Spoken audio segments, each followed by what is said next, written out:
Hey guys, how is it going?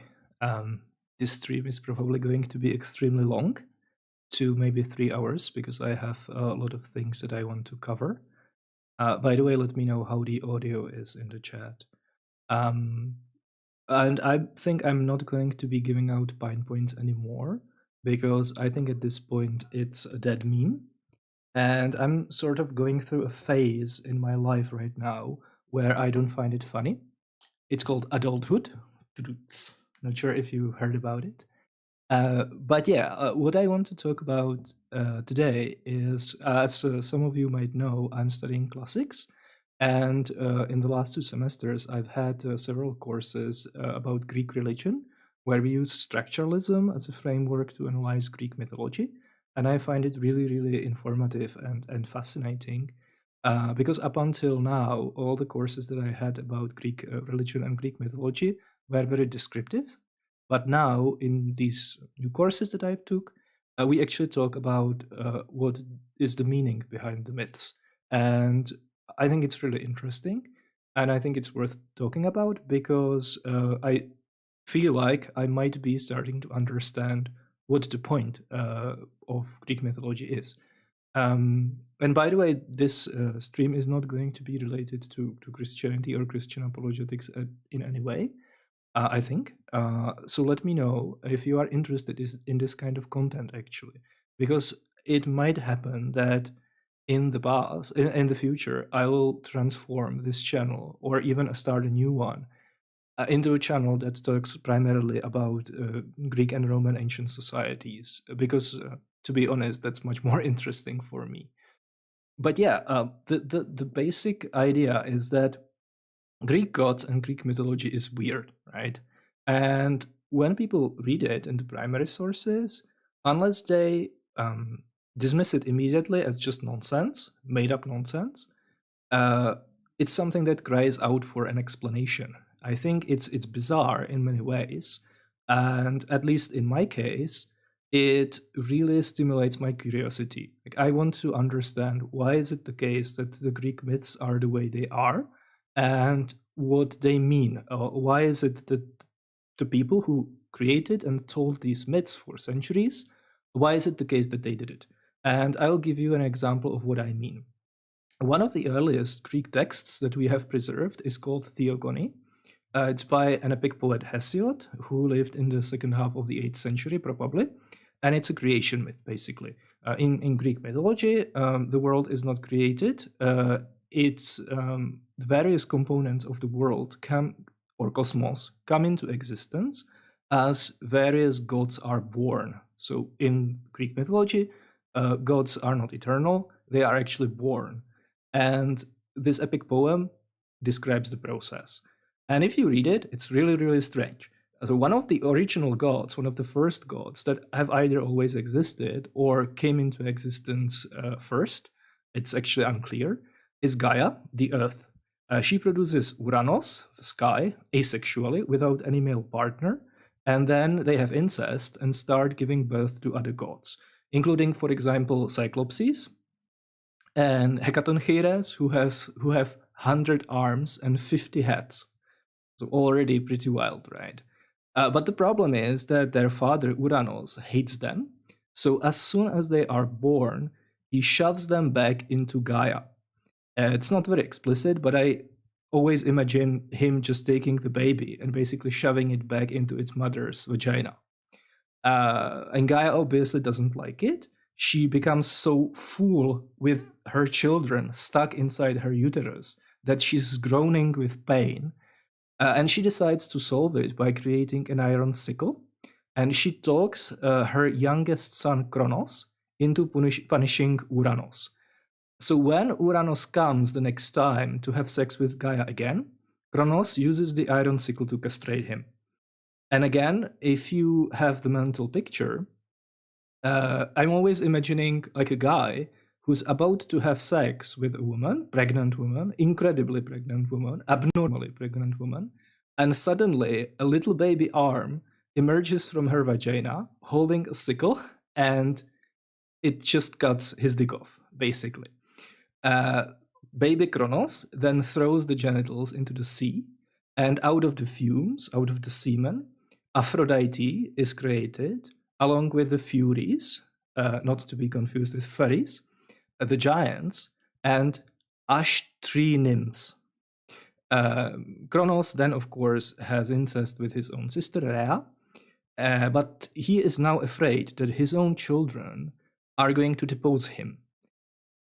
So instead of shoving them back into their mother's vagina, he decides to take a different route, how to get rid of them, and he swallows them because he thinks this is safer, probably. It's not what the myth says.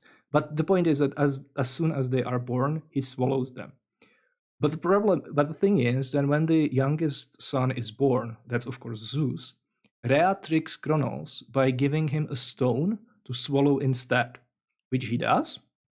As a result, he vomits his children back, and they, led by Zeus, fight Kronos and his own siblings, who are also known as Titans, and defeat them. But now Zeus is afraid that his own child will depose him, so he knows that like swallowing his own children doesn't work, right? That's not a safe way how to handle it. So he instead swallows, he takes it like one step further, and he swallows his first wife Metis, which means cunning intelligence, before she actually gives birth. So he impregnates his wife, and then he swallows her. And as a result, goddess Athena jumps out of his head. In some versions of the myth, Hephaestus, the blacksmith god, actually strikes his head with an axe, so that out of the wound Athena can jump. So he essentially performs a cesarean on his head. And in some versions of the myth, Athena actually jumps out of his head fully formed, including armed. So that's pretty weird, right? And again, if you don't dismiss it immediately as nonsense, I think it's going to tinkle your curiosity. You will want to know answers to some questions. Questions, for example, such as, why did the Greeks tell these kinds of myths? What do they mean? What did the people who told them and who made them try to communicate? And then some specifics, like why is it the case, for example, that the Greeks had multiple gods? Wouldn't just one god be enough? We know that monotheism developed several times in the ancient world, apparently independently from each other. So why not just one god, right? Why do Greek gods do things which are so bizarre? Why are they anthropomorphic? Why do they have sex? Why do they do things which seem cruel and would be condemned if humans did them? Just in the example that I gave you, we have incest, castration of one's own father, cannibalism, right? And maybe most importantly, why did the Greeks worship gods who do these kinds of things? Because Greek mythology actually also includes monsters, for example, which also do cruel things, but the Greeks didn't worship them, and these monsters were perceived as evil. And I think it's very difficult for us to answer these questions, not only because all ancient Greeks are dead already, so it's a dead religion. There isn't anyone who would actively believe this anymore. Nobody that we can go and talk to. There is, of course, neo-paganism, but it's a different religion. It's not the same religion. That religion died off, and it doesn't have any followers anymore. But I think it's also difficult for us to answer these kinds of questions, because when we think about religion, we think about something very, very different. We think about religion in terms of the large Abrahamic religions, Judaism, Christianity, Islam, and so on, right? And their offshoots. And we think about religion in these terms because those religions happen to be popular now. And I think we think about religion in these terms even if we are not religious ourselves. But it's extremely important, and this is maybe the most important point that I want to make, that these Abrahamic religions are anomalies. They are outliers when it comes to religious traditions across human history and around the world. Of course, there have been tens of thousands of religions across the entire planet and the entire human history, and several thousand religions still exist today. most religions that still exist today are very, very small and are practiced by people that we would call native inhabitants in regions such as Africa or the Pacific, for example.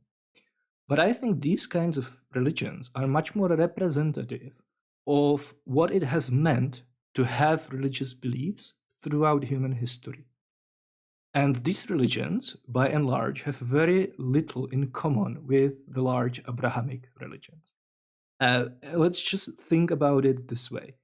Let's imagine that aliens visited Earth and they ask us to give them a representative picture of what a religion is and what it means to be religious, what it means to have religious beliefs, and what it means to engage in religious practices. I think if that happened, and we wanted to fulfill their request, we wouldn't show them Roman Catholicism, and we wouldn't show them American evangelicalism. Instead, we would show them, for example, the religion of the Aboriginal Australians.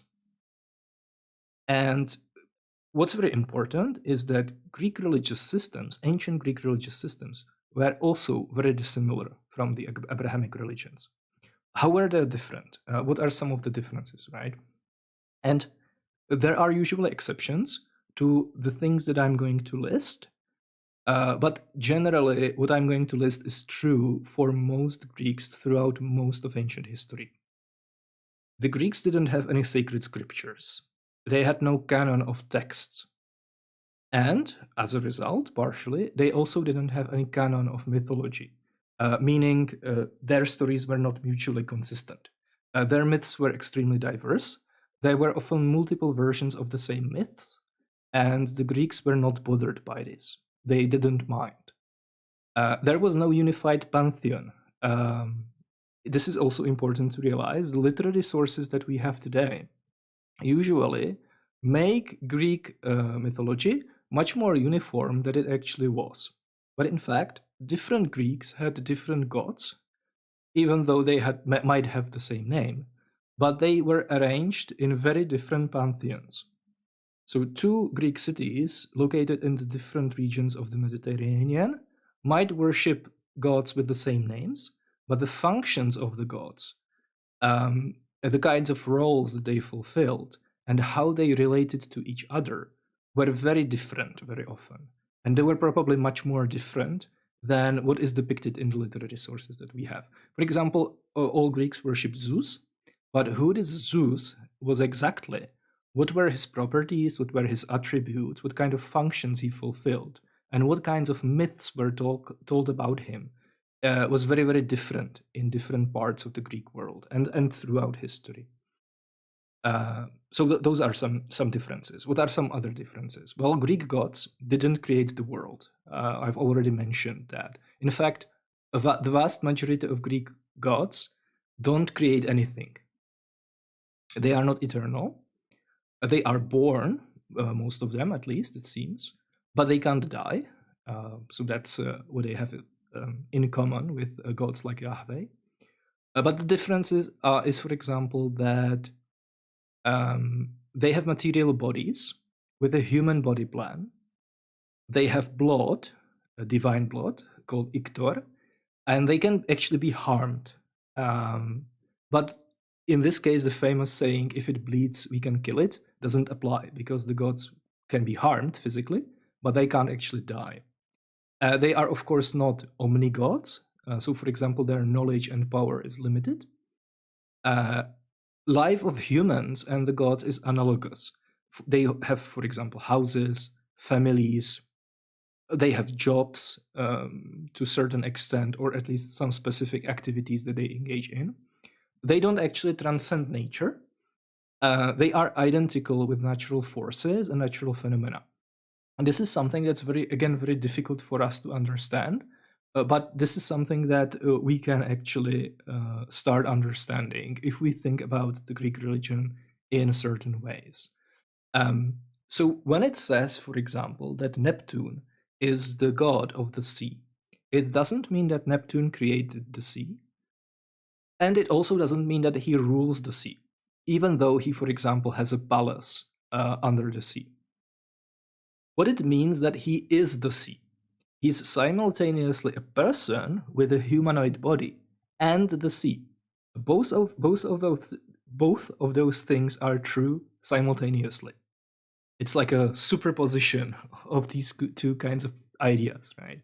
And Greek texts frequently switch between depicting a specific deity as a person and as the natural or social phenomena that the god represents. And the Greeks, again, were not bothered by this, right?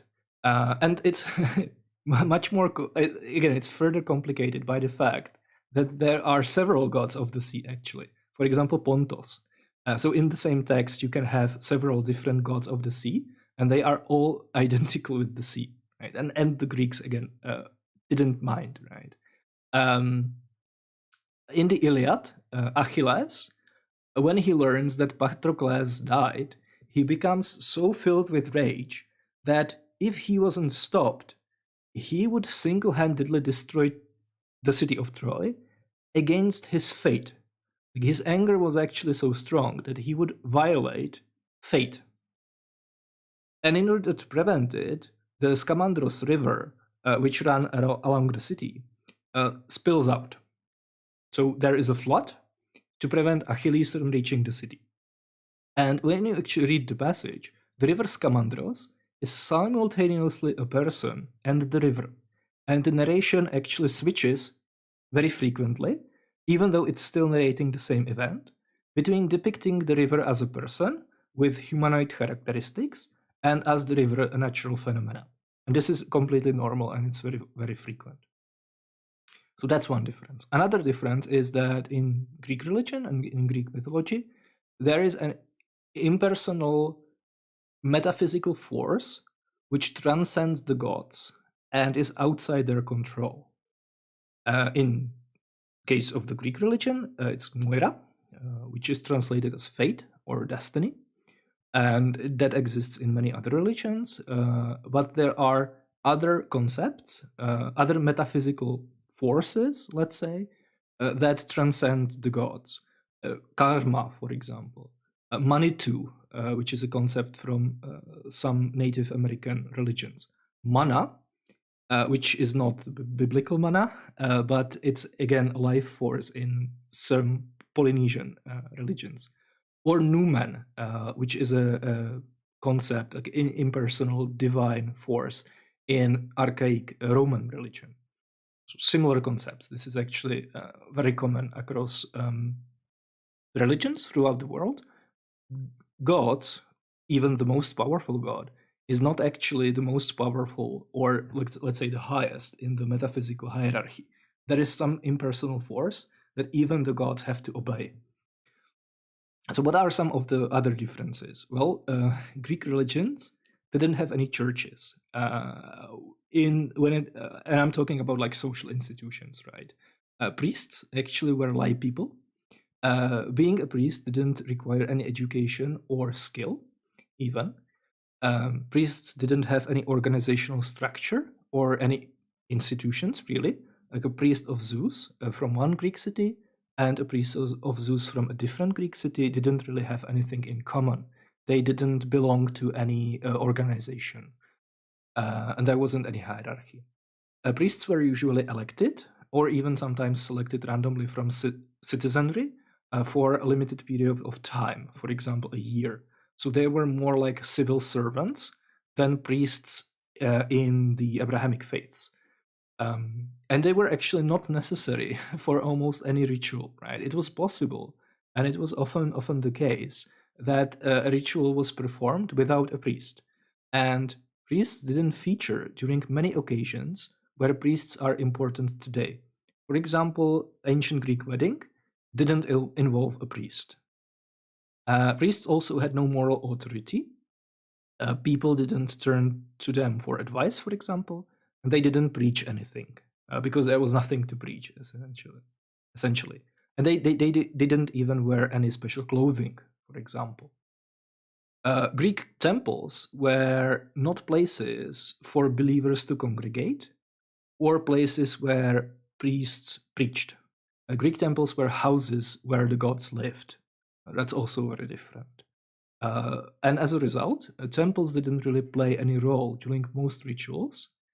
Most rituals took place either outside of a temple, or the temple was just completely absent. And this is also connected to a very, very important difference, and it's that Greek religion, just as most religions throughout human history, I think, was almost exclusively about religious practices and not about religious beliefs. It was about rituals and festivals, and not about what you think. So there were no creeds, no doctrines, no dogmas, no systematic theologies. It was almost completely irrelevant what you think about the gods, including whether they even exist. The only thing which was important was that you acknowledge the gods and pay a proper respect to them, usually by performing rituals, mainly animal sacrifices. And as a result, Greek beliefs were often relatively disconnected from their rituals. For example, Greeks worshipped their dead ancestors by performing certain rituals. So there was a cult of the dead. And this was a very, very important aspect of Greek life. For example, if you didn't perform these rituals, if you didn't participate in the cult of the dead, then you could be punished by losing your citizenship. And if you were to gain citizenship, it was very important to make sure that you will be able to participate in this cult. And we know from history and archaeology that the peak of this ancestral worship, for example, in Athens, was in the 5th and 4th centuries. But at the same time, Plato tells us that most people believe that the souls cease to exist with the body. So we have the ancestral worship at its maximum in a period of time when almost nobody believed that there is an afterlife, right? So that's the kind of disconnect that I'm talking about. And because beliefs were generally not very important, the Greeks, of course, didn't try to actively spread their religion or to convert others. So there were no religious wars, no persecutions of infidels, heretics, apostates, and so on. Again, with exceptions. All of the things that I'm talking about, you would be able to find counterexamples, but those would be outliers. What I'm talking about is typical. And something that is particular to Greeks, and which wasn't shared by other religions in the ancient world as much, is that the Greeks were very aware of social and sociological functions of their own religions. So we could say that the Greeks were essentially all little Jordan B. Petersons running around, and they reflected consciously and they talked about the social functions that their religions perform.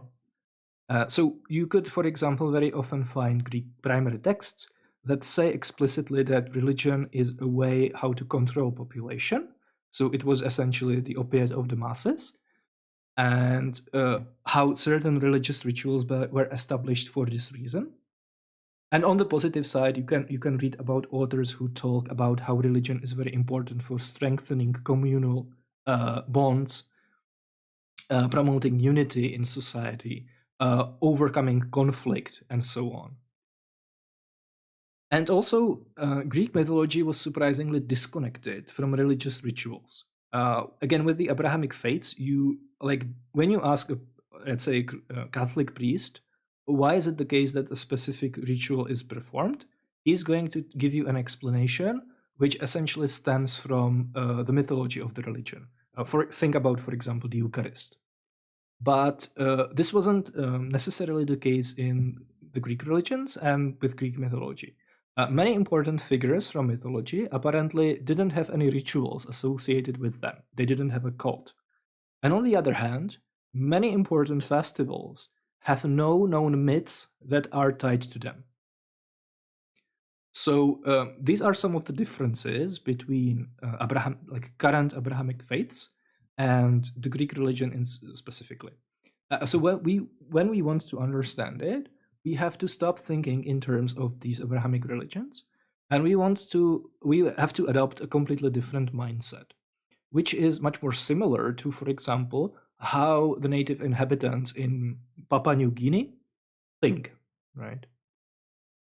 So that was just something that I wanted to say at the very beginning. Now we can actually start talking about who are the Greek gods, why, what's their deal, right? Why is there so many of them? Why are they so bizarre? And I was thinking about how to structure it, and I thought it would be best to start with like a short overview of how the Greek gods were explained by scholars throughout history. So I'll outline some of the questions, which I think cry out for an explanation. And let's just go through some explanations that were offered by scholars who studied Greek religion, right? We can start by something that we can call like a naturalistic explanation of Greek religion, which was very popular in 19th century. And it's basically the view that the Greek gods were like pre-scientific hypotheses, and that Greek mythology are like factually incorrect attempts to understand the natural world. When you see a lightning, the lightning looks like sparks that come out of a hammer when it hits an anvil. So analogically, you conclude that there must be a big blacksmith with a big hammer and a big anvil in the sky who creates big sparks, and those are lightnings. QED, right? So that's the kind of explanation. Some scholars that are associated with this are, for example, James Fraser. So if you read his Golden Bow, this is the kind of explanation that he's talking about, right? Another example would be Friedrich Max Müller, who explained Greek gods as personifications of natural forces, which works very often, very nicely. A lot of the Greek gods are natural forces. You have Day, who is a god. You have, or goddess. I'm not actually sure if Day is masculine or feminine in Greek. You have night, feminine. You have sky, and this is like extremely excessive. For example, every river is a god and has a god associated with it. Every spring, every mountain, every land, every region, every continent is a god. So every natural phenomena has a deity associated with it, right? This kind of explanation sort of presupposes that there is like a linear development of human thought throughout history, from primitive and naive dark ages to our glorious and enlightened present, right? And that Greek religions and Greek mythology is essentially the same kind of explanation as our current scientific theories, but it's inherently inferior because it uses incorrect methodologies. Like the Greeks committed logical fallacies, and they had cognitive biases and these kinds of things. So it's no wonder that they arrived at factually incorrect conclusions, right? Yes, the lightning kind of looks similar to sparks, but we know that there isn't actually a giant hammer in the sky that creates lightnings. So what are some of the problems with this explanation of mythology? Well, the biggest problem is that it cannot explain much, right? It works as an explanation in some cases, but actually it seems that most Greek mythology is not about explaining anything.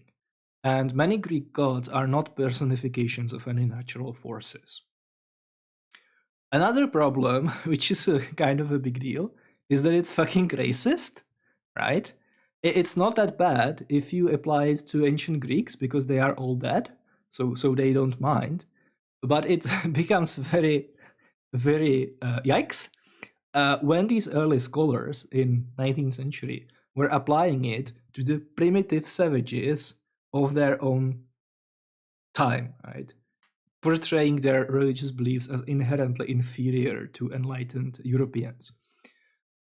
And this criticism is not some kind of epistemic relativism or like political correctness, right? So what I'm not saying that these religions are explanations of the natural world that are equally true or equally accurate or valuable as our current scientific theories. That's not the criticism.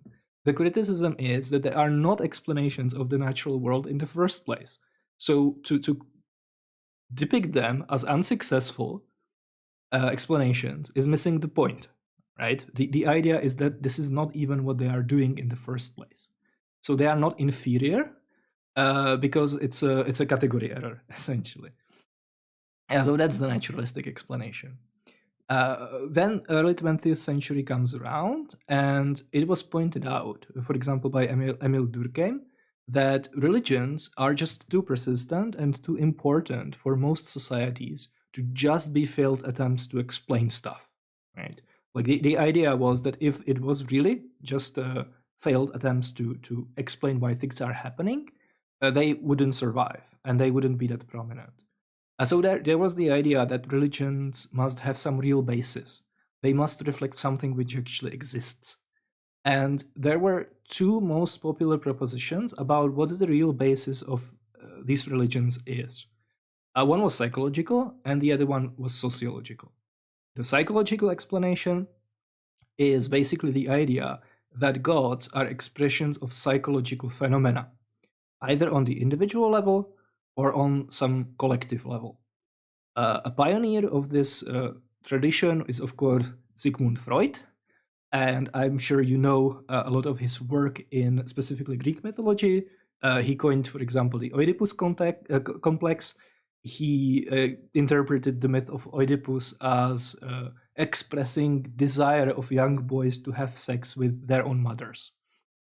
Another example of this kind of explanation is Carl Gustav Jung, who basically pushed the explanation to the collective level, and he explained Greek gods as archetypes, as patterns of thought which are inherited and which are universal to all humans across time and space. All right. Today, nobody really takes this seriously. It's a dead end in the study of Greek religion. It doesn't have any followers anymore, at least among the scholars. What are some of the problems with the psychological framework, right? Well, there isn't any clear methodology, so the interpretation of specific myths very often devolves into pseudo-psychology, essentially. The Jungian approach is a little bit more promising, but again, it doesn't explain much. The problem is that Jung presupposed or hypothesized that there is a finite, specific set of archetypes that are universal across all cultures and all societies. But that's a very limiting factor when you're looking for an explanation, right? Because a lot of myths, Greek myths, for example, are not very easily reducible to this set of archetypes. And as a result, Jungian interpreters have to force myths to fit the archetypes. So the interpretations become extremely convoluted, and when you read it, you see very clearly that what they are doing is that they are starting with their archetypes and they are trying to find ways how to make the texts that we have, the evidence, fit those archetypes, right? So it's like a very theory driven. And the problem is just this fundamental assumption that the archetypes are universal. It seems that if there are these kinds of things or things like that, they are going to be particular to every culture. So you can only explain a particular mythology when you understand the culture from which it originates. And if you just work with some generalities of like human collective psychology, you're not going to be very successful. And of course, positing that there is a set of archetypes that are universal is again very ethnocentric, because the set of archetypes that was proposed is derived from European or Western thought. So why would it be equally applicable to people in Polynesia? So that's the psychological explanation. Then there was the sociological explanation, which was pioneered by people like Emil Durkheim. And those scholars explain religions and mythologies as expressions of social forces. And that works very well in case of Greek religions, because as I mentioned already, the Greeks were very strongly aware of sociological functions of their own religions. So that's like a relatively promising framework, and it's still popular today. It's still being used, but again, it doesn't explain everything. For example, it doesn't explain why there is such a plurality in Greek gods and in Greek mythology. Greek mythology is essentially too diverse to be reducible to just a representation of social forces. Which brings us to the structuralistic explanation, which is the one that I want to be talking about. The precursor to this kind of approach was Durkheim himself, who essentially posited that one of the functions of every religion is to structure the world, to order the world, right?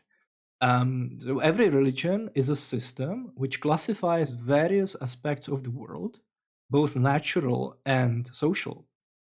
And it brings order into apparently random chaos of various elements of the world. So basically, the idea is that religions are, at least partially, primitive classification systems and are similar to our current scientific classifications. So religion in some way is analogous to, for example, the Linnean taxonomy of species or the periodic table of chemical components, chemical elements. Let's take an example. Right? What are some of the common attributes of Dionysus? Well, its common attribute is grape wine, ivy, goats, panthers. Those are like 4 common attributes of Dionysus. And the idea is that if we take all of these elements of the world that are apparently random and they don't have any connections, like what does ivy have to do with goats, right? And classify them under a label Dionysus, then we are ordering the world in some way. And structuralists then explain why these specific elements are grouped together. What is it that they had in common in the minds of ancient Greeks so that they were subsumed under the same deity? So, for example, Dionysus is, among other things, a transgressive god.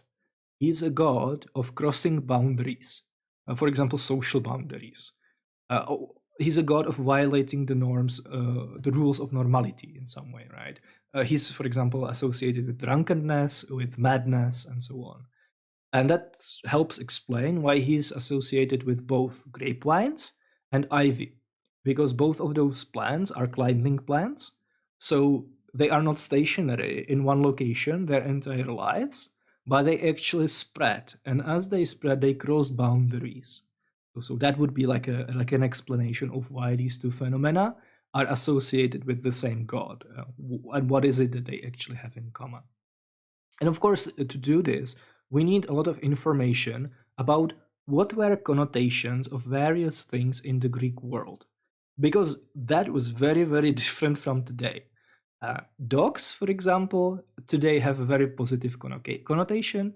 They are one of the most popular pets, but in the Greek world, dogs were perceived as negative. And they are still perceived mostly as negative in some Middle Eastern countries, for example. And in some cases, we don't have very good evidence about what were connotations of various things in ancient world, right? But in some cases we do, and that helps them interpret religion. So, for example, the ash tree that I mentioned already, its wood was used to make spears. So ash trees were associated with war. And if we know that, if we have that data point, it helps us interpret why is it the case that the ash tree nymphs were born out of the semen of Uranos. It becomes less inexplicable. So what are some of the problems with this, right? It's basically a return to the naturalistic explanation. So religions, in this view, are not pre-scientific explanations of the world, but they are pre-scientific classification systems, which means that all of the same objections that we have for against the naturalistic explanation are going to be applicable here. And another problem is that it's unclear very often how various attributes of one god fit together. So we can, for example, explain what grape vines and ivy have in common, but it's much more difficult to explain what grape vines and goats have in common. And why is it the case that both are associated with Dionysus? So here comes a structuralist scholar called Jean-Pierre Vernant, who with Walter Burkert is one of the most influential scholars of Greek religion in the 20th century, one of the most influential classicists, and a prominent anthropologist. And he basically proposes that what the Greek pantheon is not analogous to scientific classification, but to a language. It's not a language, but it's analogous to language. It shares some similarities with language. And thinking about it in terms of languages is helpful. It helps us understand it. And he proposes that gods and their attributes and various things that are associated with them are a system of symbols. And I think it's better to think about Greek gods as a system of symbols because it immediately helps us explain some of their features that we wouldn't be able to explain otherwise. Because languages, for example, are not completely coherent. They are often ambivalent and they are imperfect. And this is a feature of a language, it's not a bug. People explicitly exploit ambivalences of language and play with them. And that's like a massive component of using a language in our everyday lives, right? And a perfectly precise language that doesn't have any ambiguities and that's perfectly coherent and consistent would be much less rich and wouldn't even be desirable. Because paradoxically, you would be able to express much less with a perfect language than with an imperfect language. Because a lot of communication is actually about using imperfections in language in some ways. Similarly, Greek mythology doesn't have to be internally consistent because it's situational, just like a language, like a usage of language. People use it as a system of symbols in a specific situation, and when they do it, they don't care that much about some overall big picture coherence of the entire mythological system. That's not what it's about. When ancient Greeks were using mythology as a system of symbols, they were using it in a specific situation, and they were not doing systematic theology when they did that, right? So they didn't care if their myths were consistent with each other. And we will see in a moment that even the same author doesn't care about presenting a coherent theology or metaphysics. What's much more important is about using the system of symbols in a way that clearly expresses some kind of idea. So the idea is that Greek gods are not a scientific classification, but it's like a language. Languages are flexible, they can change over time, and they can be adapted to specific situations. So that's the basic idea. So if the gods are a system of symbols, then the obvious question is, what does this system of symbols represent? Right? And that's like the key question in structuralism. The idea is that people in every society structure their experience of the world in some way. And people in the same society are going to do it in relatively similar ways, and people in different societies are going to do it very, very differently. And we can say that instead of a single structure, people construct like a number of connected structures of various domains of our experience. So for example, there is some structure through which we view the natural world, some structure through which we think about plants, animals, weather, the crop cycle, diseases, and so on. Then we are going to have a different structure through which we think about and understand social phenomena like power hierarchies, gender roles, relationships between parents and their children, how wealth is distributed in a society, and so on. And actually, it's not the case that these are different structures necessarily. It's just in our society, we perceive them as different, but in many societies, they are often not very clearly distinguished. For example, in many societies don't draw a very sharp distinction between natural and social phenomena. So they don't draw a very strong distinction between how nature operates and how human institutions and even individuals operate. So they don't delineate between the laws of nature and codes of human conduct, basically. And the idea of the structuralist interpretation of Greek religion and Greek mythology is that the gods function as a system of symbols that helps people to construct these structures. So that is like very abstract, right? So what does it mean exactly? Every society basically also needs to deal with the fact that the structures that they construct to understand and organize the world is ultimately arbitrary, right? Let's just think about the power relations. So questions like who has power, how those people got into positions of power in the first place, or let's think about gender relations, right? In the Greek society, men ruled over women, but this is ultimately completely arbitrary, right? And it could have been different. Like there are societies where men and women are equal, and there are matriarchal societies where women rule over men.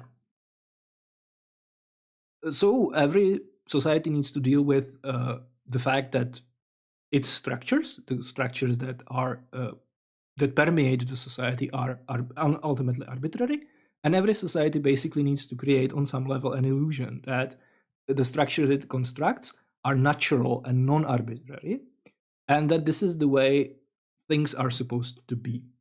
And there have to be processes in place that do this basically automatically, without the need for people to constantly renegotiate the structures which are in place. Like if you, when you are a subsistence farmer in the ancient Greece, you cannot afford to talk all the time about whether men should rule over women or the other way around. You need to have a certain worldview, a certain way of how you view the world, where this is given, and you don't think about it, and you just perceive it as natural, just as natural as the water cycle, for example. But also these structures need to be flexible and adaptable. They must be able to change over time, and they must be able to accommodate different life situations, changes in life, and so on. And the idea is that the Greek gods are a system of symbols which performs these functions very well. The Greek gods basically delimit structures of Greek thought. They specifically delimit boundaries between order and chaos, both social order and natural order. Because in Greek societies, as is the case in many societies, these two are not clearly delineated. But at the same time, and this is very important to understand who the Greek gods are and why they are depicted the way they are, is that they are located outside the boundaries of this order. They are located outside the boundaries of the social order and the natural order. They give the order its boundaries, but they do it from the outside. And that's why, for example, it's permissible for them to do things which are not permissible for people to do, because people, unlike gods, exist inside this order. Gods exist on the outside, they govern it, they regulate it, but they are not actually in it. And again, I think this immediately explains a lot of features of Greek mythology, which otherwise would be very surprising. Because for gods to be effective symbols, they must have all of their properties and traits maximized and amplified, basically. And the more amplified they have them, the better symbols they become. And when I'm talking about all of their traits, I'm talking about all of them, both physical, psychological, and social traits, and both positive traits and negative traits. So Greek gods are extremely powerful. They are like people in some ways, but they have their power amplified to a superhuman level. They are extremely strong, they are extremely wise, but they are also, of course, extremely physically large. All Greek gods were giants. And when we look at depictions of Greek gods in Greek art, we will see that gods are depicted as approximately 2 times larger physically than humans. They are often sitting, and when they sit, their heads are on the same level as people standing. So if they were to stand up, they would be about twice as large. And there are, of course, obvious parallels to how kings were depicted as physically larger in the ancient Near Eastern art. That was a way how to display prominence and how to display power relations. But it doesn't stop there. Greek gods are not only physically large, extremely physically large, but they are also extremely heavy. So they have even their weight amplified. And there are passages where, for example, in the Iliad, goddess Athena steps on a chariot, and because she's extremely heavy, the chariot almost breaks. And it's not because Athena is fat, it's not because she's obese, it's because she's a goddess, and as a goddess, she is abnormal in every way. She supersedes humans in every way, including her physical weight. There are other parallels, other examples where, for example, gods step on a boat and the boat almost sinks because it starts leaking water because the gods are just so heavy. And specific gods function as great symbols because they each represent a certain specific set of traits. And they have these specific traits amplified to a superhuman level as well. For example, Aphrodite is extremely seductive. Artemis is extremely pure and extremely chaste. Ares is extremely violent and bloodthirsty. Hermes is the ultimate trickster. Hera is a nagging wife. In the Iliad, for example, she constantly pesters Zeus. And she does it extremely. Right? Like no Greek wife would ever pester her husband as much as Hera does Zeus in the Iliad. So even that kind of trait, like being an nagging bitch, basically, being the worst possible wife that you would want, is amplified to a superhuman level. And this also explains why the gods act in extreme ways in Greek mythology. We all know that when the gods become angry, they become extremely angry. Their anger supersedes normal human levels. So, for example, when the gods become angry, they are typically sent a plague, which just kills people indiscriminately. It doesn't target the guilty; it just kills everyone.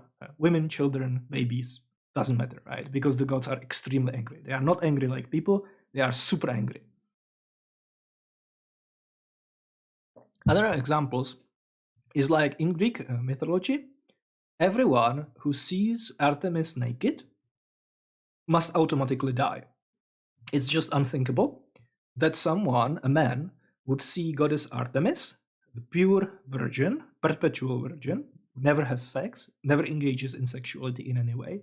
It's unthinkable that a man would even gaze on her. And when someone does in mythology, they die. It couldn't be any other way, right? It's just this extreme. And this explains why the gods are not moral exemplars in the Greek thought. It's not their function. They are not models to be followed. They are symbols. Gods don't exhibit behaviors which people should imitate. They exhibit behaviors which function as a symbol of certain things, right? So imitating the behavior of the gods would actually be undesirable for humans. This is very important. Humans, live inside the order that the gods delineate, both in inside like a social order and a natural order, but gods live outside it. So they can afford to act in ways which would be disastrous for humans. Also, gods are, of course, because they are immortal, they are consequence-free, right? So they don't have this ultimate consequence looming over them of death. So, for example, a human couldn't and shouldn't get as angry as a god, and if he did, it would be catastrophic. So it's for example not desirable for humans to be as pure and as chaste as Artemis is. And gods often actively punish people who tried to imitate them beyond what's appropriate within the boundaries of the order that the gods delineate. For example, there are very often myths associated with Artemis where there are girls, and in some cases even men, which do try to imitate Artemis in some extreme way. For example, there are myths about people who try to imitate Artemis by being a perpetual virgins. And in the myths, those people are punished by the gods. In some cases, they are punished by Artemis themselves. Artemis is a perpetual virgin, but she doesn't actually want people to be like her, because that's not the point, right? The gods are ideal types, both good and bad. And this also, by the way, explains behavior of heroes in Greek mythology. A hero, heros, it's a technical term in Greek, are like a liminal category between humans and gods. They are superhumans or demigods. Right, so they are either above humans or below gods, somewhere in between. They have very strong tie to the gods. They are usually children of gods, but they also share human limitations. Most importantly, they are mortal, so they can actually die. And as a result, Greek mythology, which is, by the way, predominantly about heroes. Greek mythology is not about Greek gods. It's primarily about the heroes. It's about the demigods, the superhumans, who are somewhere in between gods and humans. And these people are very interesting because of the fact that they are demigods, they often act in extreme ways like the gods. So they do imitate the behavior of the gods. When a hero gets angry, he gets super angry, right? They act in ways that transgresses normal human boundaries. But the problem is that they still face human consequences, most importantly death. And this is great when you're talking about mythology, when you're inventing myths, because you can use it to show how disastrous it would be if humans acted like the gods, outside the social and natural order. Right? This is the entire point of most of the Greek tragedies. The reason why Greek tragedies are tragic is because their heroes are the hero of a Greek tragedy is Heros, right? That's the person that's usually involved, not always, but usually. These heroes act outside the boundaries of what's normally appropriate to humans, and of course, it ends with disasters. That's why Greek tragedies are full of murder, war, and just horrible things happening all the time. And in this way, the tragedies help delineate and delineate where the boundaries of this order are, because they point to behavior which is outside of them. Not always. Greek tragedies are subversive very often. They get meta, but this is like one of their very important functions. And Greek mythology doesn't usually try to hide the dark and bizarre aspects of the gods. Very, very often, it specifically and explicitly draws attention to these bizarre and dark elements. And again, when we think about, and if we think about Greek religion in these Abrahamic terms, it might be very counterintuitive. But when we start to understand them as a system of symbols, I think it becomes clearer, because even the bizarre and the dark behavior that the gods engage in can function as a symbol. And Greek gods and Greek mythology, because it works this way, also helps people to deal with limitations of the structures that they create, and to basically safely explore what lies outside of these structures, so that people don't have to constantly renegotiate it, they don't have to constantly question it. gods, and I like this term. Gods represent constructive otherness.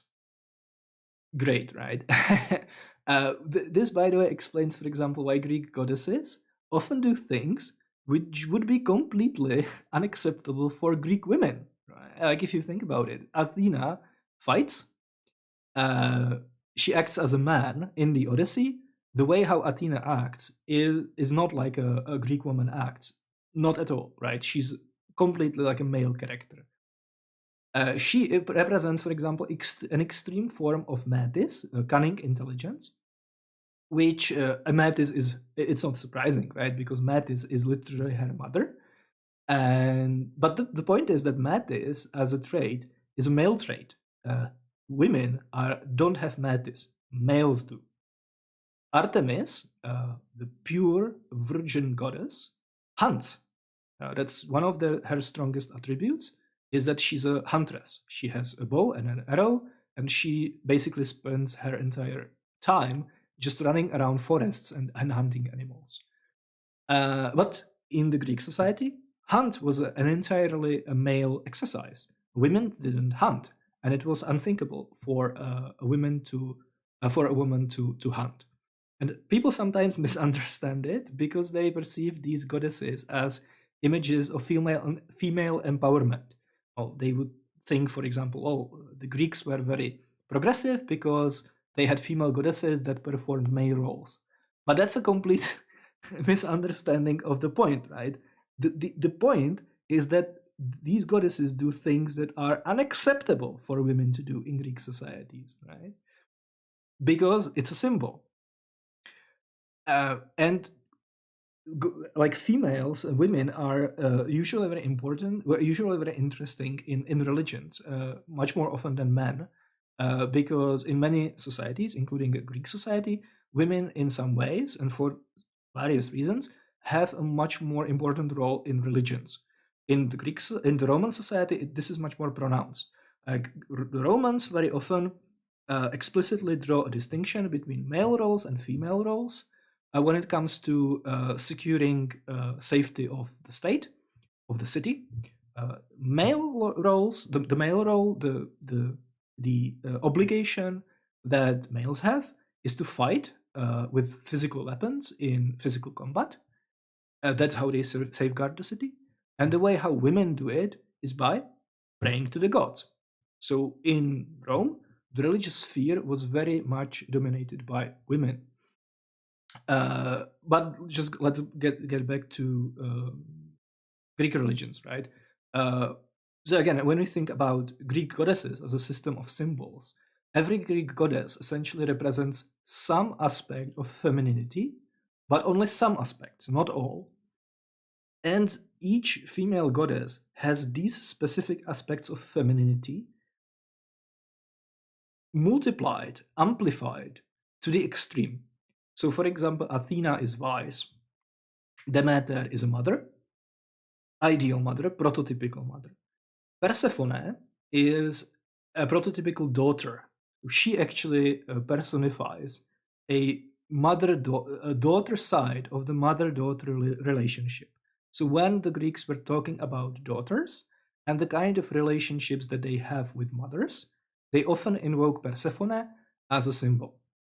Aphrodite is, of course, sexual and seductive, extremely sexual and seductive, right? More sexual and seductive than any Greek woman could afford.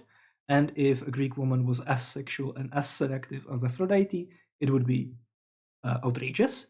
It would be completely transgressive. Artemis is a perpetual virgin, right? And they are like different aspects of femininity. They are essentially different components of this language. So when you invoke then a specific female goddess, specific goddess in ritual or myths, Greeks immediately knew what aspects of femininity you are talking about. As soon as you mentioned a name of a god, their mind was immediately flooded with associations, images, and attributes that were connected to that specific god. Yeah. So Greek mythology actually very often, and just to reiterate, emphasize the differences between how gods behave and how humans should behave.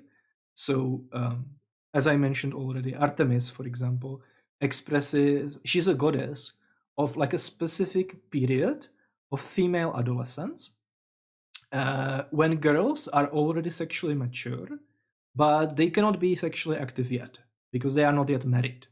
That's the specific period in life of a woman that Artemis is tied to. And she is basically their protector during this period of life.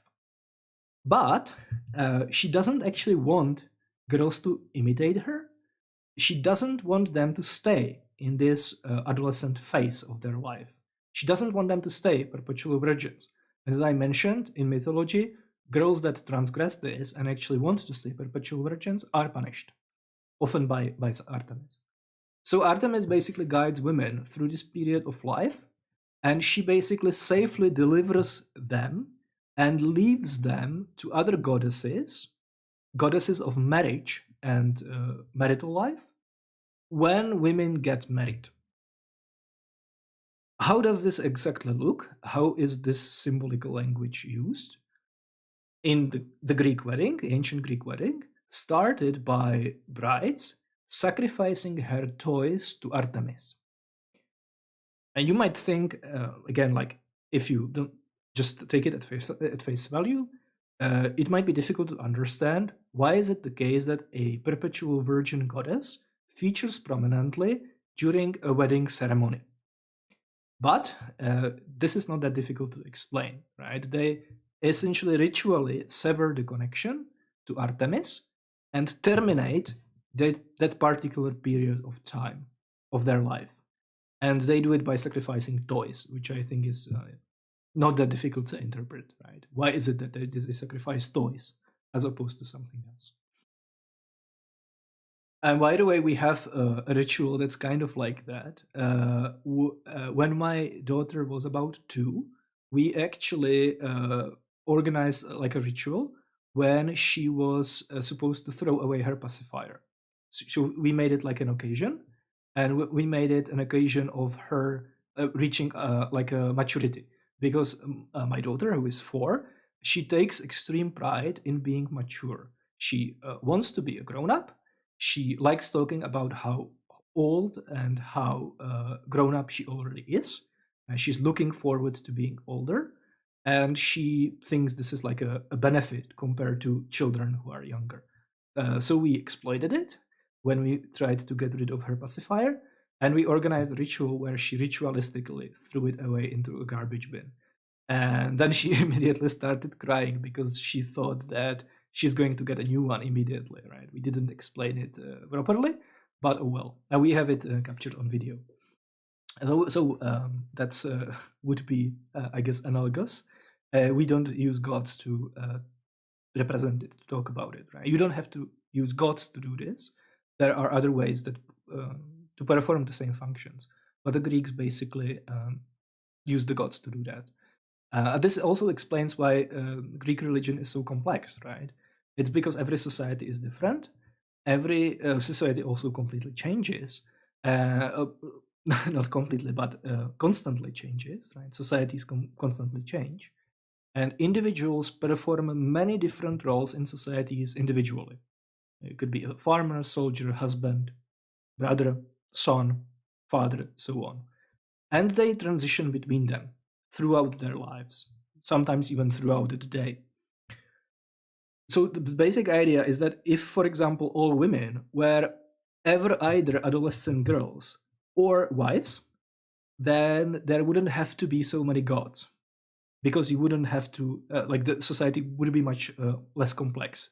You wouldn't have to, the religion and the mythology wouldn't have to reflect that much diversity. And that's basically the point of having multiple gods, right? Monotheistic religions can't do this very well. That's why in many monotheistic systems, there needs to be like auxiliary features in their metaphysics that substitute this kind of symbolic language. For example, saints in Roman Catholicism very much function the same way. And there are, of course, saints of everything, just like there were polytheistic gods of everything. There are saints of hunting, fishing, firefighting, mining, right? And I'm not saying that that like Roman Catholicism is polytheistic, and I'm not necessarily even saying that the saints, like the institution of saints, evolved from Greek deities, although there could be a strong case that it did. I'm just saying that in Roman Catholicism and in this tradition, they performed the same kind of roles that various gods performed in Greek polytheism. So when you, for example, name something after a patron saint, the name itself functions as a symbol. And if you know your Roman Catholicism, you will know immediately what kind of thing is being talked about, right? And this is why, by the way, I think why there is such a strong emphasis on Mary, on the figure of Mary in Roman Catholicism. Because Yahweh and Jesus can be many different things. They can perform many, they can fulfill many functions, and they can fit many roles in the religion, but they don't very well represent concepts such as motherhood, pregnancy, birth, nurturing infants, and these kinds of things, right? Things that are associated with mothers. It's very difficult to talk meaningfully about it and use the concept of Jesus, for example.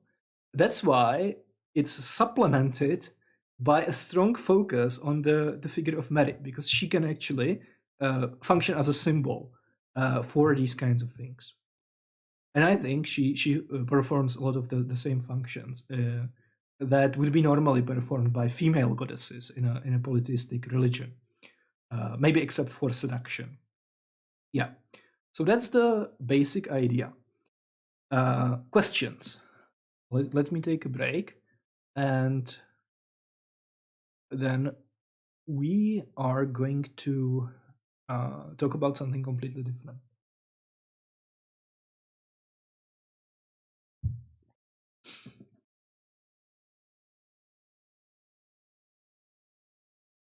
Wait, maybe for a little bit too. Are there any good secondary sources on the structuralist analysis of Greco-Roman mythology? So I'm now going basically through entire bibliography of Vernant, because I want to understand it more thoroughly, in much greater detail. Some of the things that he writes are relatively boring, because I think some of the things that he talks about are like pseudoscientific, right? It's not very. I think the interpretation is not very good. Like, if I read another Vernant's interpretation of the myth of the 5 ages by Hesiod, I'm just going to shoot myself. Like, at that point, it starts sounding like astrology or numerology. But yeah, that's a good start. Yeah. Does theology tie into all of this? I'm not sure.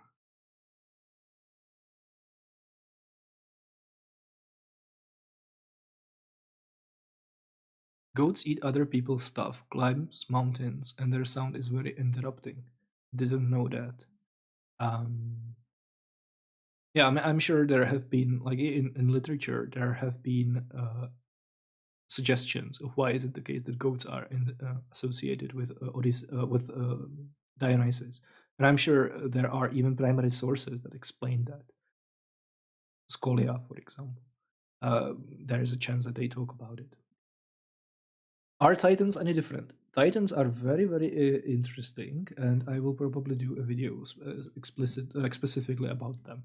Like, what's the deal with Titans and with these older generations of deities? Because the Olympian gods, the ones that everyone knows, they are the latecomers. They are like the several latest generations of the Greek gods, and the gods that precede them are much older. They are generally much more powerful, and they are interesting. Titans, for example, didn't really have cults. Like I mentioned that some of the figures that are very important in mythology were not actually worshipped. There were no rituals performed in their name. Prometheus, for example, I don't think he had a cult. There were no temples of Prometheus. There were temples of Hera everywhere, but Prometheus didn't have a temple, I think, which is really interesting. What are some of the author's sources used to uncover the social structures, and what are some of the authors / sources you use to uncover the societal structure stuff and the uncredentials of priests? You mean primary sources or secondary sources? I can give you some secondary sources. I will link some of the secondary sources in the video description. That would be just some of the materials that we use for like in the courses. So I can do that. So as soon as the stream ends, I'll add that in the video description. Any ideas where Christians got the idea that pagan worship was homogeneous across the Roman Empire? Selection bias, poor education. I'm not sure that they did. I'm not even sure what you mean by homogeneous. Like the idea that everyone worships the same gods? Because I'm pretty sure that like there are Christian authors who obviously recognize that different nations worship different gods, and there were of course Christian authors who were syncretists who understood that who understood different gods to be identical, just worshipped under different names, and in that respect they were not that different from non-Christian authors, right? The major distinction is that they either didn't think that the gods actually exist, or, and that was much more frequent, they actually thought that they are demons in some way. They're actually evil demons. Yeah. All right, so I thought that this stream is going to be very long. It turns out not to be that long. I didn't really prepare anything completely different, but I prepared an example of the kind of thing that I was talking about. So let's just take a primary source and let's see how the gods and talk about the gods is used as a symbol in Greek mythology. So let's just before we go there, let's introduce the situation. So I started by talking about Theogony by Hesiod. As I mentioned, he's an epic poet. He's one of the along with Homer, he's one of the two oldest Greek poets and one of the two oldest literary authors that we have from the Greek world, right? And there are several works that are attributed to him. One of them is Theogony, and the other important one is called Works, Erga. And it's a didactic epic poem. It's what it means is that it's a didactic work. It's a work that's supposed to teach you something. It's an instructional material, essentially. It's infused with mythology, but its primary function, its primary purpose is to communicate practical information. And as such, it's similar to wisdom literature in the ancient Near East. So, for example, to Egyptian wisdom literature, or in the Hebrew Bible, that would be the Book of Proverbs. And it shares some formal similarities. For example, wisdom literature usually is structured as someone talking to someone else, someone addressing someone else and giving them advice. It's usually a father talking to his son and giving him advice. It is very often a king giving advice to a prince. This is the case with the Book of Proverbs, for example, which were attributed to Solomon. But in case of works, in case of the Hesiod, a didactic poem, it's actually a little bit different and a little bit unusual. He's also addressing a different person, and the work is framed as him giving that person advice. But the person in question is his brother. And he gives a backstory about what's actually going on between him and his brothers, and why is it the case that he wrote a poem addressed to his brother. And apparently, him and his brother got into a dispute. His brother took him to a judge, and the judge unjustly ruled in his brother's favor, so that Hesiod lost some portion of his property. So because of an unfair ruling by a judge, Hesiod lost things that he's supposed to own, right? And now those things belong to his brother. And Theogony is a beautiful and extremely valuable piece of literature, but it's also a cope.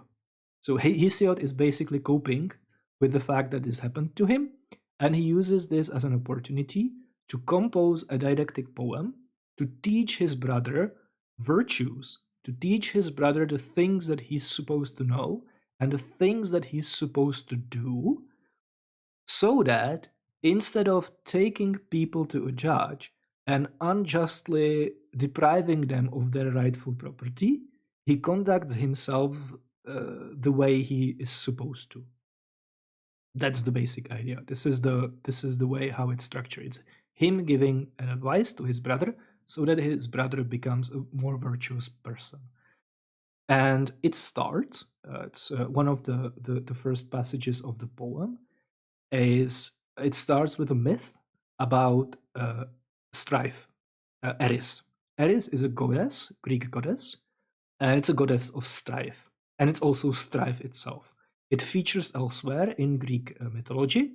You might know that Strife is the goddess who threw the golden apple into the wedding ceremony of Peleus and Tethys, parents of Achilles, which kickstarted events that eventually led to the Trojan War. So the inciting incident was caused by Eris, the goddess of strife.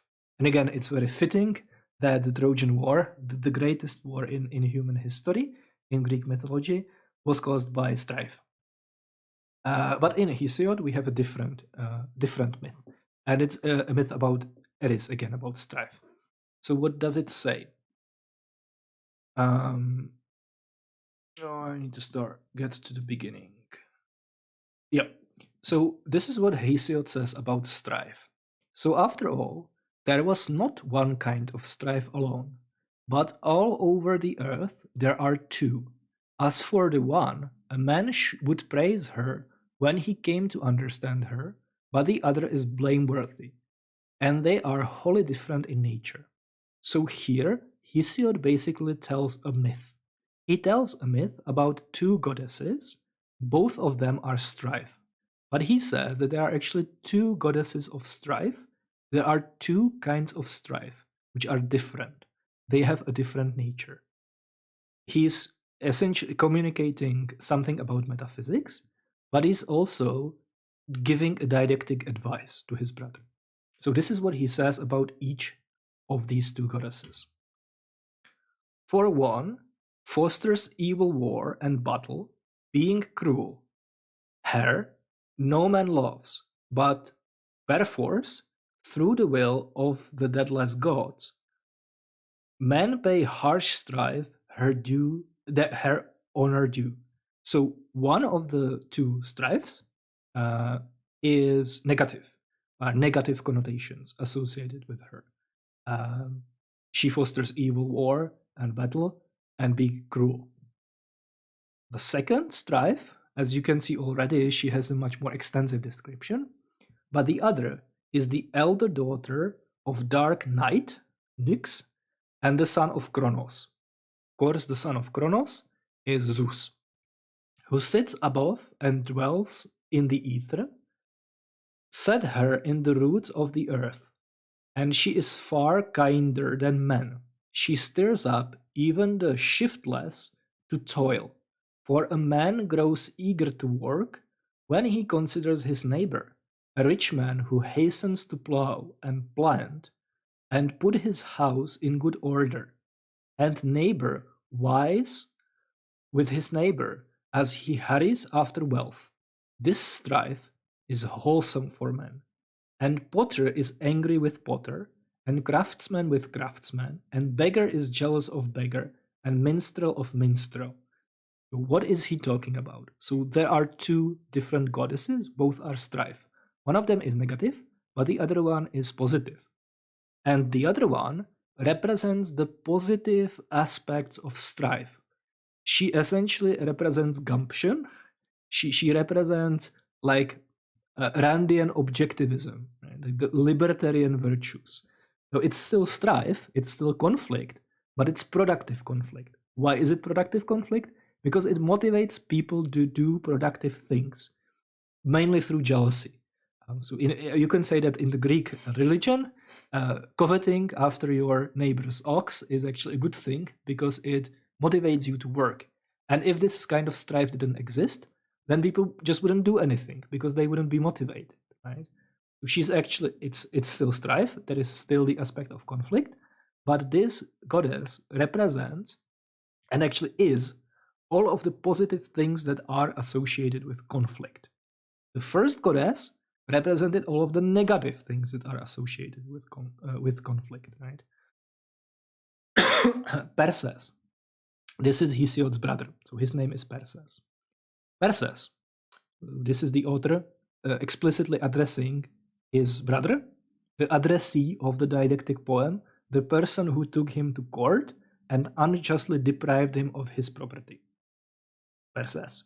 Lay up these things in your heart, and do not let that strife, who delights in mischief, hold your heart back from work, while you peep and peer and listen to the wrangles of the courthouse. Basically, there are two kinds of strife, and Perses, my brother, don't follow the first one, the negative one, but the second one. I already know, as Hesiod, that you like strife because you took me to court, and there is strife in court. There is conflict. But the thing is, the things that you failed to take into consideration is there are actually two different types of strife. Don't fall for the negative one, for the evil one, the one that is associated with taking people to court and unjustly depriving them of their property. But instead, channel your strife to the positive one and become a good, hardworking laborer, a good, hardworking farmer, herdsman, shepherd, right?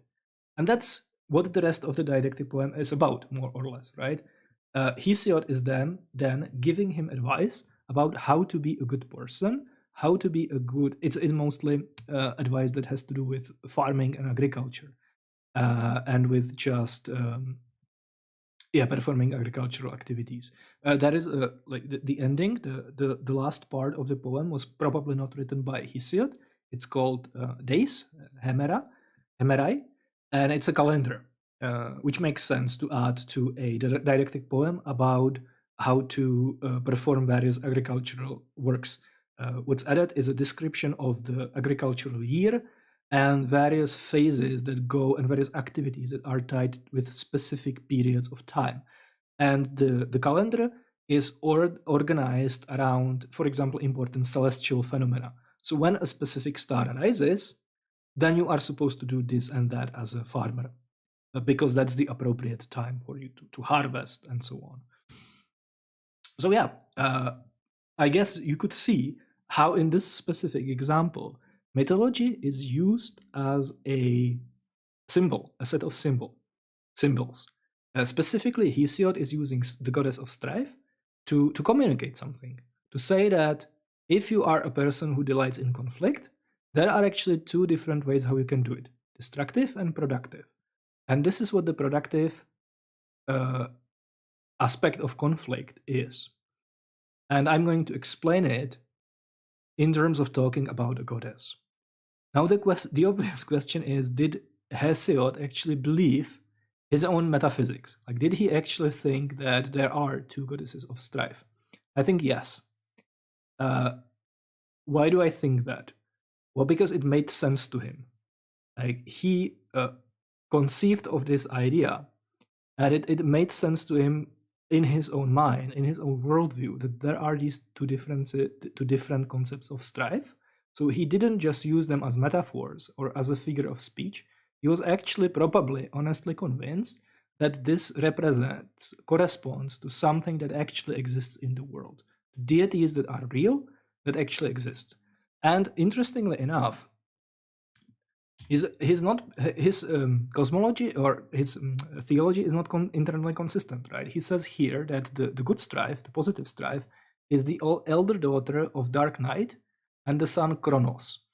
Elder daughter probably because the negative strife is the younger daughter. So they are both daughters of Night and Zeus. But the thing is that he also talks about Ares, the same goddess, in his Theogony. And in his Theogony, the origin of Strife is different. In Theogony, Strife is an offspring of Nyx, Night, which would fit. But the problem is that Nyx produces Strife asexually. There isn't any male partner. And it's definitely not Zeus. Because, for example, Strife is formed much, much earlier in the chronology of the poem than the generation of the Olympian gods. Now, was Hesiod aware of this inconsistency? Very probably yes. Was it important? Of course not. Because Greek mythology and Greek gods and their application was situational. It depended on the situation, right? Like in this situation, he wanted to communicate something specific to his brother. He wanted to make a specific point.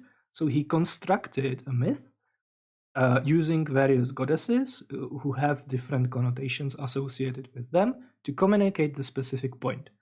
And it didn't matter to him whether his entire theological system is internally coherent. It wasn't important, like this big picture coherence of the whole system wasn't important. And I think this is what explains why there were so many different versions of the myths, why different authors will felt free to shape the myths as they saw fit, why they felt free to invent, innovate, tell the same myth differently, because often the differences are used to highlight the important things that you want to say.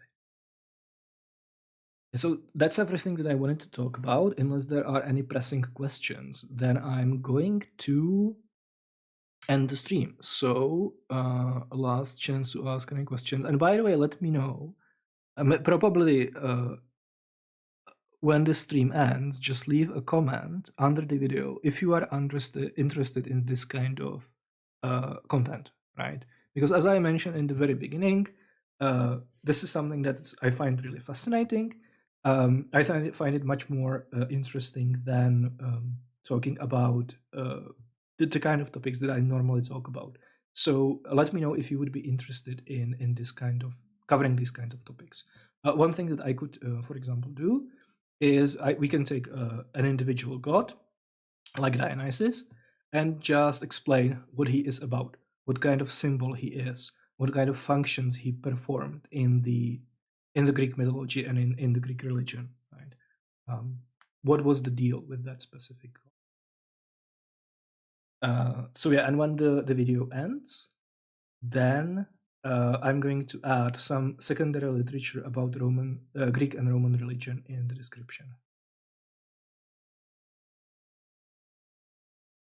So in case you have any burning questions, thank you for stopping by and have a nice rest of the day. And by the way, the next week, I already scheduled a video. We are going to be talking about the Bible, but we are going to be doing something really interesting. I took a course about the Hebrew Bible also, and we were given some sections of the Hebrew Bible to read. We didn't read all of it, but I think we read like 20% in total, selected passages. So if you don't have enough time, then just I can give you like a 1/5 of the Bible, and there you go, right? It will be like, for example, in the Psalm section, we didn't read the entire psalmist. We just read like 2 or 3 psalms that represent different genres, like coronation psalms, lamentation psalms, and these kinds of things.